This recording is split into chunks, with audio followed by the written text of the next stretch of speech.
जनाब स्पीकर, जैसे कि आपको पता है कि 8 फरवरी यौम स्याह मनाया हम लोगों ने और बड़ा पूरा अमन एहतजाज था। जब एहतजाज की कॉल दी गई कैदी नंबर 804 की तरफ से, जैसा कि सबको पता है कि मैं जिस हल्के से इलेक्शन जीत के आई हूं सर, वहां मेरा एक सिंगल वोट भी नहीं था। ये सीट इमरान खान की अमानत है और ये सीट इमरान खान की है।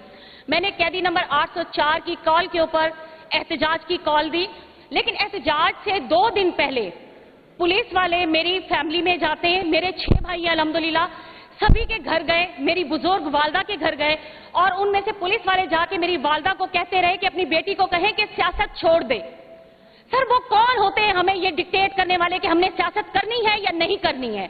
मेरी भाभी के घर गए, वहां उनको कहते हैं कि सुबह आ जाएं, स्टैम्प पेपर लिख दें तो फिर हम आप लोगों को की जान छोड़ देंगे। अपनी बेटी से ला ताल्लुकी का ऐलान करें, सियासत से ला ताल्लुकी का ऐलान करें। सर, वो उनका सियासत में सिर्फ इतना किरदार है कि वो वोटर हैं। मेरे पूरा फैमिली नॉन पॉलिटिकल बैकग्राउंड है मेरा, लेकिन मुझे मेरी फैमिली को सजा दी जा रही है कि क्योंकि मैं सियासत कर रही हूं। फिर इसके बाद जब शुरू हुए, जब मैंने एहतजाज किया, एहतजाज वाले दिन सजावल मेरा एक वर्कर है, उसके घर में गए, चादर चार दीवारी का तकद्दुस पामाल हुआ, उसकी बीवी बच्चों को घसीट के बाहर निकाला, उन्हें कहा कि तलाशी दें आपके मर्द कहां हैं।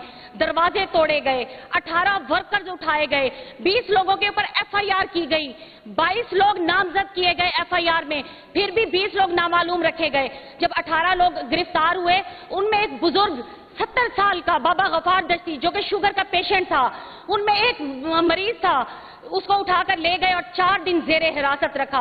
कल मैंने उनकी वहां से बेल करवाई। सर, मुझे समझ नहीं आता, पूरा मन एहतजाज मेरा आईनी हक है, लेकिन मुझे जब इस हाउस की जहां पर आप मुझे इस हाउस में प्रोटेक्शन नहीं दे सकते हैं तो मैं उनसे क्या गिला करूं?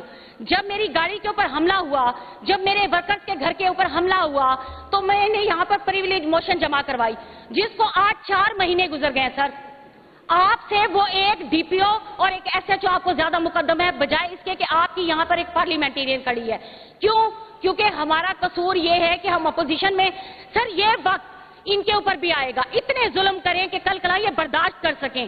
जब मेरी फैमिली का इनको पता है कि पॉलिटिकल बैकग्राउंड नहीं है, मेरे वर्कर का पता है पूरा मन एहतजाज करते हैं, लेकिन ये सिर्फ प्रेशराइज करने के लिए और फरमाइशी छापे लगाते हैं कि घरों में।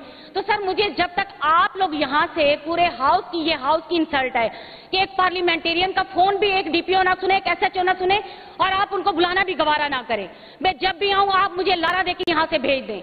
अगर आपने उनको एक बार बुलाया होता तो आज उनको पता होता कैसे चादर चार दीवारी का तकद्दुस पामाल होता है। सर, मैं अपनी जान तो दे सकती हूं, मैं इमरान खान के साथ गद्दारी नहीं कर सकती। मेरे लीडर ने हमेशा मुझे पूरा मन एहतजाज का कहा और मैं हर बार करूंगी, लेकिन अगर आप लोग हमें तहफ़्फ़ुज़ नहीं दे सकते और आप हमारी दादरसी नहीं कर सकते तो ये पूरी पार्लियामान की यहां पर इंसल्ट है। बहुत शुक्रिया। टाइम देंगे जी, और मलिक साहब बिल्कुल बोले, और हमारा हक है कि जनाब इस हाउस, हमारे पास एक यही प्लेटफॉर्म है, अगर हमारी आवाज इधर भी दबा दी गई तो मेरा नहीं ख्याल कि फिर असेंबली चल सकेगी। तो आपको हम ये जनाब स्पीकर रिक्वेस्ट करते हैं कि हमारे जितने मेंबर्स के साथ ज्यादती हुई है वो पॉइंट ऑफ ऑर्डर पे 2-2 मिनट के लिए। बिल्कुल बिल्कुल बात sir, thank you very much. बिल्कुल, थैंक यू जी। फरवरी यौम स्याह था, हमने उस पर एहतजाज किया। एहतजाज करना हर आदमी का हक है। हमने कानून को अपने हाथ में नहीं लिया, पुरअमन एहतजाज था। लेकिन मैं बड़े दुख के साथ कहना चाहता हूं कि आज की अदलिया, पहले वो ऑर्डर लिया करते थे बड़ों से, आजकल जज साहबान कहते हैं कि हमें आईएसआई के हवलदार ने कहा है कि आपका हमने रिमांड देना है। मुझे गिरफ्तार किया जाता है जुलूस के काफी देर बाद एक वलीमा से, लेकिन एफआईआर में बाकायदा लिखा हुआ है कि बहुत सारे लोग जमा थे और वहां से हमने मेजर सरवर को गिरफ्तार किया है। बिल्कुल झूठ। मैं ये समझता हूं कि अगर जज साहब में रत्ती भर गैरत होती, कुछ हया होता, तो वो सिर्फ उस पुलिस अफसर से पूछ लेते, وہ نوجوان افسر بالکل جھوٹ نہ بولتا کہ میں نے انہیں ایک شادی کی تقریب سے گرفتار کیا ہے، لیکن جج صاحب نے باقاعدہ ایف آئی آر پڑھنے کی زحمت نہیں کی، بلایا اور فرمایا کہ حوالدار صاحب کا حکم ہے کہ ان کو 14 دن کے لیے جیل بھیج دیا جائے۔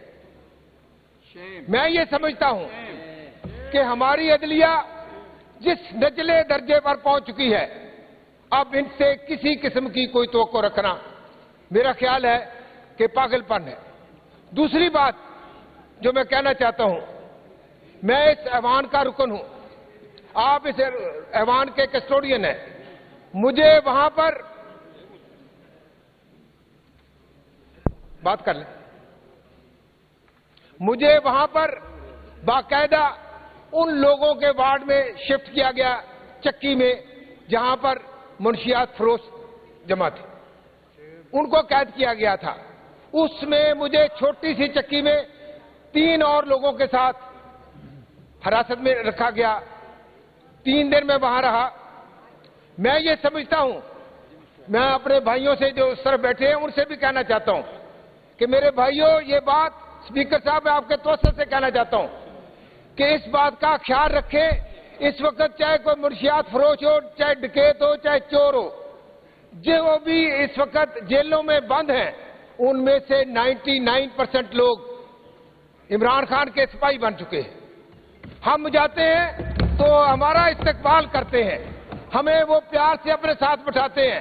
میں اپنے بھائیوں سے عرض کروں گا کہ دن ہمیشہ ایک سے نہیں رہتے، کل انہوں نے جانا ہے وہاں، جب یہ جو جیلوں میں ہوں گے تو 99% لوگ قیدی ان کے مخالف ہوں گے، جب وہ انہیں جوتے مارنے ہوں گے ہمیں مجھے تکلیف ہوگی کہ میرے بھائی جو اس طرف بیٹھے ہیں ان کے ساتھ برا سلوک ہو رہا ہے۔ میں ان سے یہ بات کہنا چاہتا ہوں کہ برائے مہربانی اتنا ظلم کرو جتنا یہ کل برداشت کر سکیں گے۔